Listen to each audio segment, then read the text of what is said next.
Well,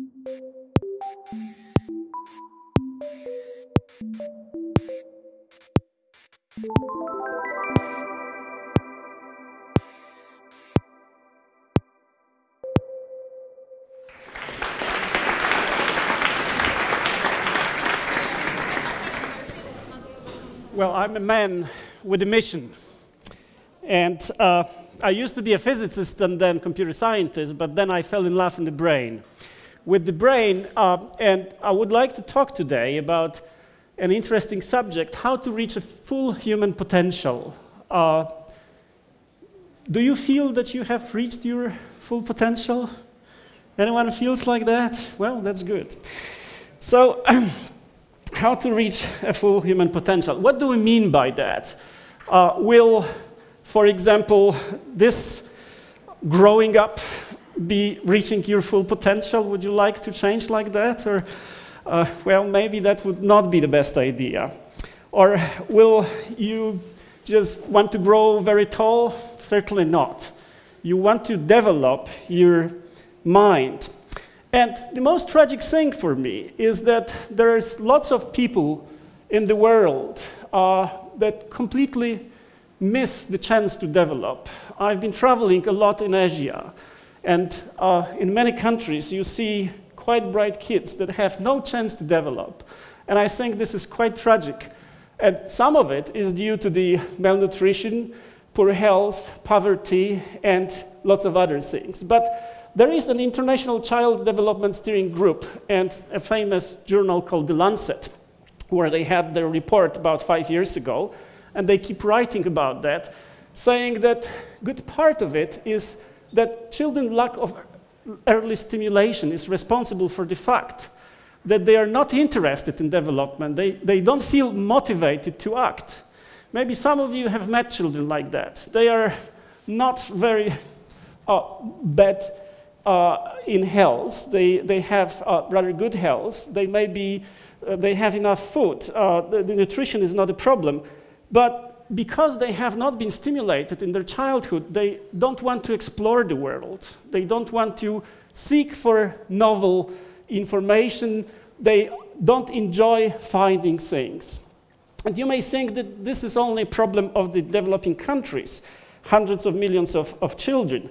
But in fact, in developed countries, you see lots of disorders, and definitely lots of children not only will not reach their full development potentials, but will develop problems with speech and language, with their scholastic skills, with learning.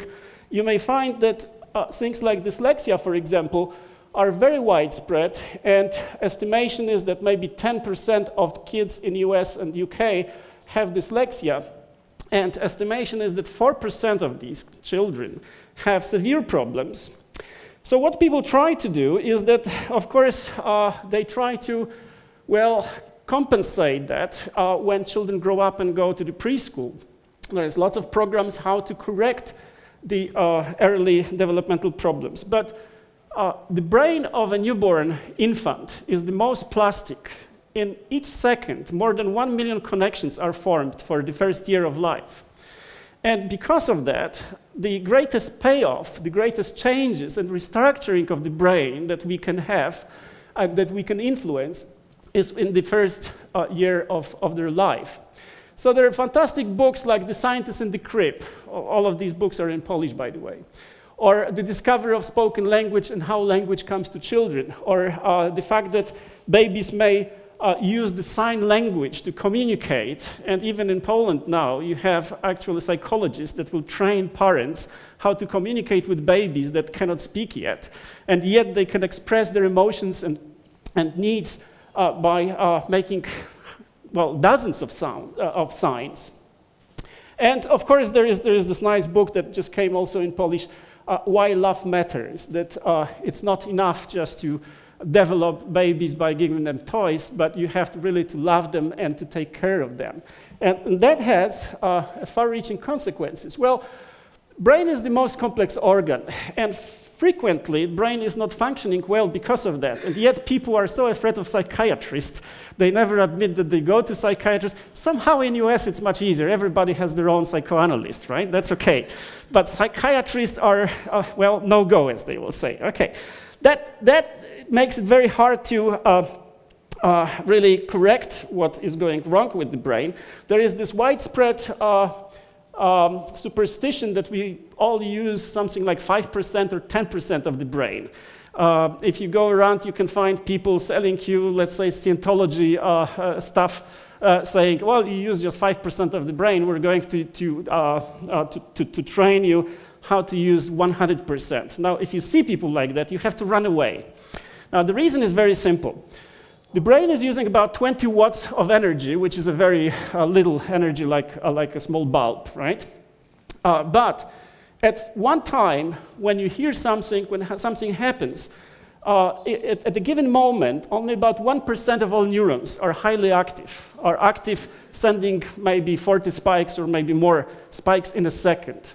If you had 100% of neurons highly active, it will not be 20 watts, it will be 200 watts. Now, what happens with water when you turn on the heater with 2,000 watts? Well, it evaporates very quickly, right? It changes into, well, boiling water. So if somebody teaches you how to use 100% of your brain, that means your brain in a few minutes is going to be cooked. So run away. Okay, that's a practical thing. But now people think, well, the confluence of biosciences, nanosciences, infosciences, and what we know about cognition, cognitive sciences, may help us to develop the human potential a bit better. And some people treat it quite seriously. They think we can manipulate humans in some way so that they will develop in a better way. And, well, here comes the new genetics. How to change men into supermen. Is that a good idea? Well, this is a cover of Time magazine that is now 40 years old. This is 1971. Fortunately, after 40 years, you still don't see people trying to experiment with human genome and making genius babies. Maybe it will happen in 50 years' time when we'll understand things much better, but I think it's terribly complex. I know a bit about bioinformatics, and I think these processes are so complex that we have to wait to see if it's possible at all to understand what we will be doing by manipulating genome or changing our biology. But maybe we can clone the children and then using genetic algorithms, right, just leave the best ones. That's again an idea that I don't think we would like to develop so that instead of having one child, we just produce a lot of them and then try to find the best one that gives us the best chance to really be a kind of a genius or develop. Early development is critical for the brain, and we already influence it very strongly. You know that there is this Flynn effect. Every generation, we have to change the IQ scale, the intelligence quotients, because children are getting smarter and smarter. This has been observed in the last 80, 90 years in many countries, and people still don't quite know why is that the case. But one reason is that, well, we are now we have now much more stimulations than we had in the past. Children are born in a very complex environment, and they have to cope with this. I was born in a much simpler environment than children now. I just have no idea how they can survive and how they can cope with all these, you know, distractions, information, TV, media attacking them every day. And that means that people who could really do something useful are just losing their time, basically, because it's so easy just to play with the internet and, you know, to play with the computer games and waste your brain. So early development is critical, and we already influence it very much. So the question is, can we do something sensible about that and influence infants to develop their brains in a way that, well, is kind of beneficial? Now, what will that mean? Well, first, we have to understand that few hundred years ago, or even 120 years ago, there was no childhood. Childhood is a modern invention because people have few children, so they can pay attention to it. They can love them. If you have 10 children and 9 of them will die, you just send them if you're rich and you live in the UK in other developed countries. You just send them basically to the village, and when they grow up, they come and, well, they become your children. But in the meantime, investing love in children that die so much is very dangerous. For example, in Pomerania, northern part of Poland, there are good statistics showing that at the end of 19th century, beginning of 20th century, the average time of survival was 19 years. So people were dying, children were dying all the time, very quickly, because of disease, because of malnutrition, lots of other things. So the historians look at social history of family life and found out that this invention of childhood, where we play with the children, we pay attention to children, we give them toys to develop, is a very modern invention. So we've changed our children very much. But do we know what we are doing? We just give them toys and hope that this is good for them, right?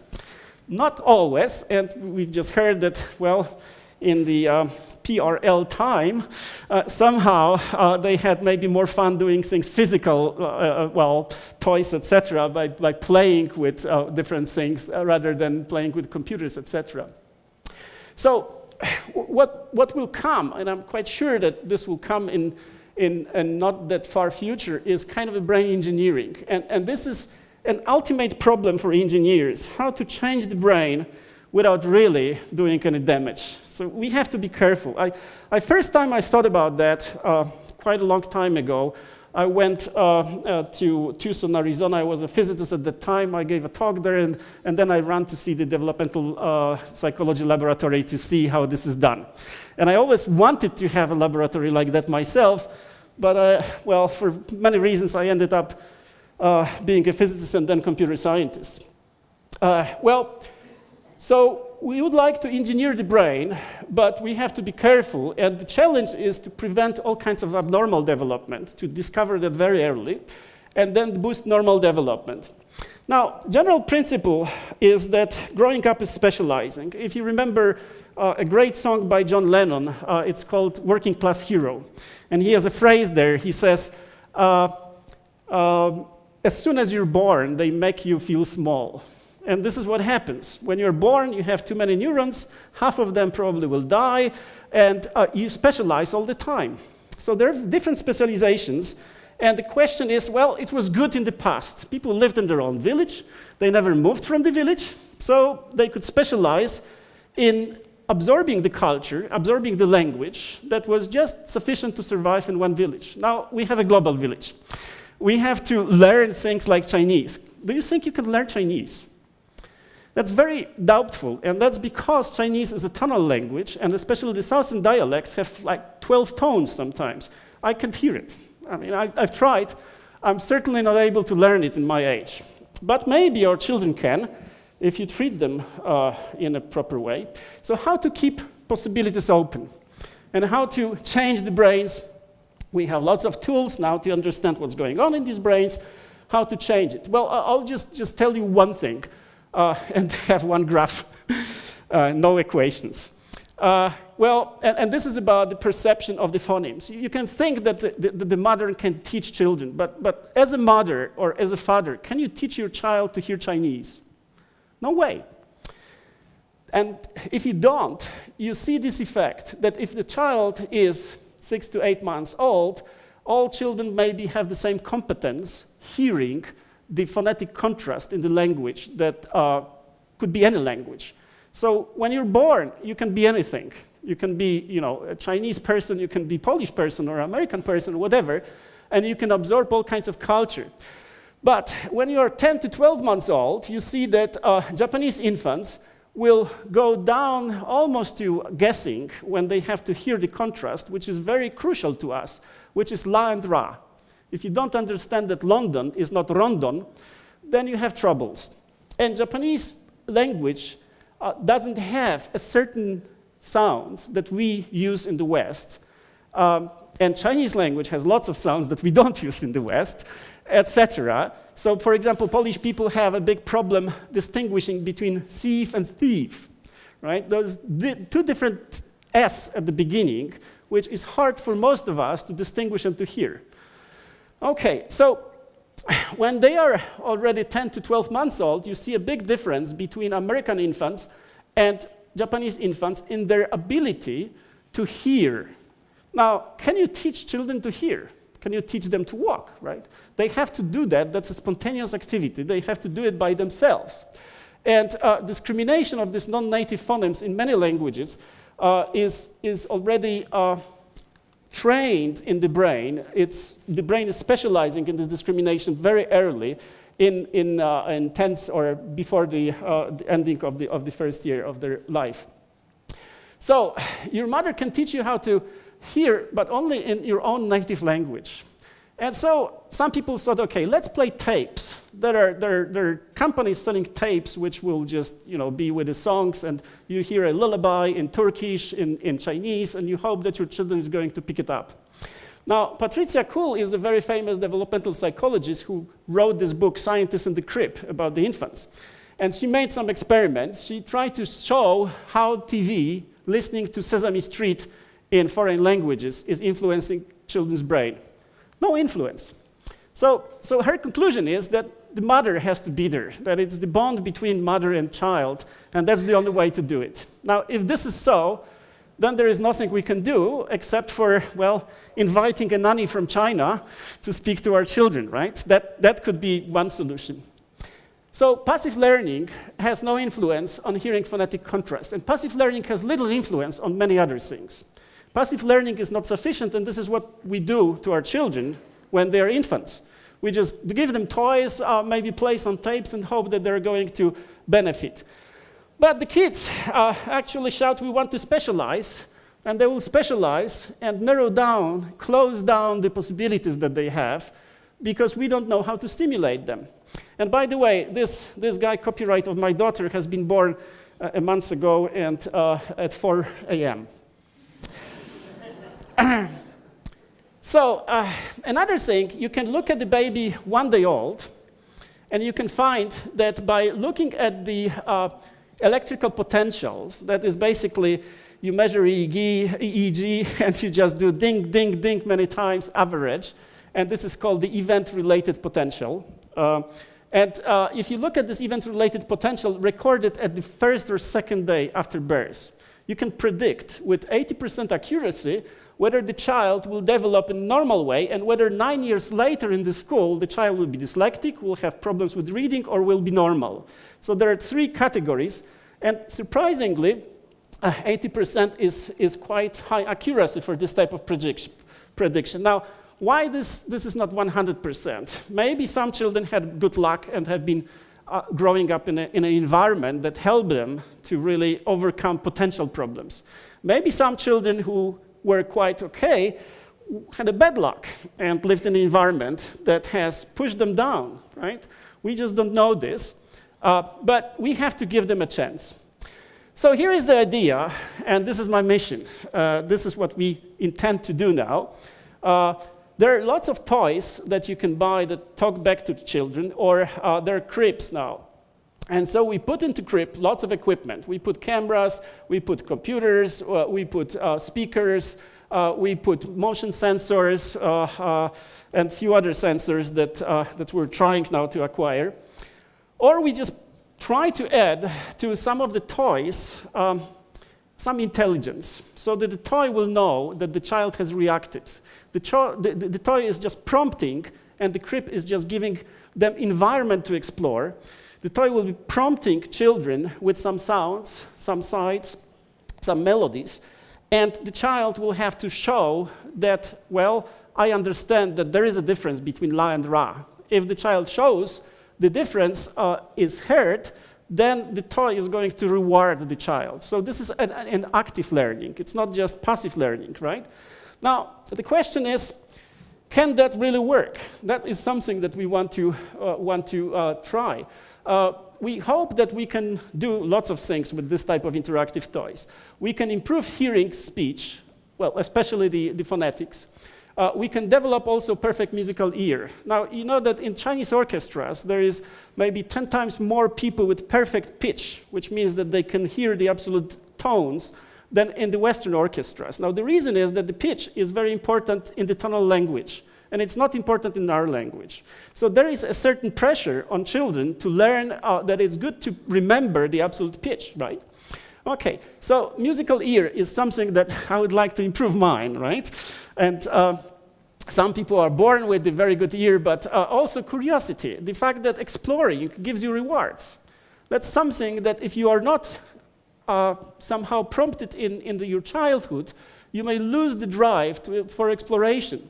But also, it has been shown that 7-month-old children can use their brains to think in an abstract way, can hear certain melodic structures, and if you change, if you just keep the same type of melody with the different sounds, or maybe syllables like la la ba, ga ga re, this is AAB, AAB, and then you change the order somehow, then they get interested. So they hear that something abstract has changed. Now, if you will make it longer and longer, you require the working memory, you put some pressure on the working memory of a child, and you hope that this is going to, well, induce somehow changes in the brain that are going to lead to better working memory. Now, working memory is one of the most important factors that correlates with IQ results. And it's definitely good to have working memory, which has bigger capacity than just 7 objects, because that allows you to keep lots of things in your head and combine them together. So you have to monitor and interact children, infants in the crib, or just give lots of infants in the developing countries simple toys that will help to interact with them. And you hope to find out that some of them have hearing problems, that some of them have cross-lateralization, lots of other problems. And then you hope that their brains are going to send the axons where they should go. And this is how the brain looks like when you just look at the long connections using corticography. So I've worked on that, and I think we can do that in lots of modes, which relate to perception, and all kinds of perception, including visual perception of shape, color, motion, etc., auditory perception, but also working memory, abstract structures, speed of reactions, and other things like that. And the goal is to have an early diagnosis, enhance perceptual discrimination, improve categorical perception, and increase the working memory span.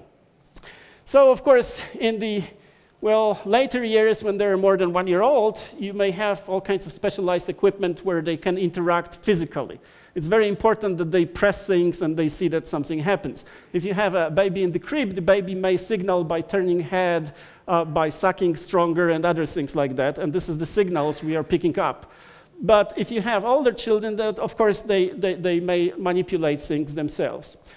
So it's a continuous process. It's not something that will end up in infancy, but you may go on for a few more years before they go to preschool, before they are taught by a real teacher and interact with other babies a lot. So now, imagine, that's another song by John Lennon, of course. Imagine a world in which a new generation of children will grow, and they will have a better chance to be more musical. They can develop their intelligence, working memory. They will be interested in exploring the world. They will have internal motivation and drives, and that they will be able to learn language without any accent, that they will be largely free of speech and hearing problems, because we're going to discover that quite early. And the subtle discrimination of different sensory experience may also be expanded, so that they will see and hear things that we hardly notice. Now, that all hinges on this interactive toys, and the question is it going to happen? Is it possible? Now, we still don't know. This is something that only research can tell, but we are hopeful that we can do this research very soon, because we've got some money, and this is the building. We have already the walls. It doesn't yet look like this, but the walls are there. The equipment has been ordered and should be, by the end of the year, in place. And so we shall have, a chance, really, to do the research of this sort. And, first time I really thought about the language problems was when I was working in Japan. And I found that still at the University of Tokyo, you could communicate with people. But if you go somewhere to smaller places, like south of Japan, I went to Kitakyushu and then to Izuka, where the Kyushu Institute of Technology is, you find that there are very few people who can speak English. And I thought, well, why they can't speak English? Now, the reason is this phonetic contrast, right? And so if they start too late, they have little chance to hear things properly, and so that they have little chance to learn that properly. So I think there is lots of children in the world that just can't wait to see how that will work. And if we'll be successful, we're going to produce cheap toys and send them all around the world, hopefully with the food help and other help that they get in developing countries. But also I hope that in developed countries they're going to be quite useful. So this fellow, copyright of my wife and myself, is a long time ago, is certainly not going to benefit from this, but I hope lots of other children are going to benefit from this. Thank you.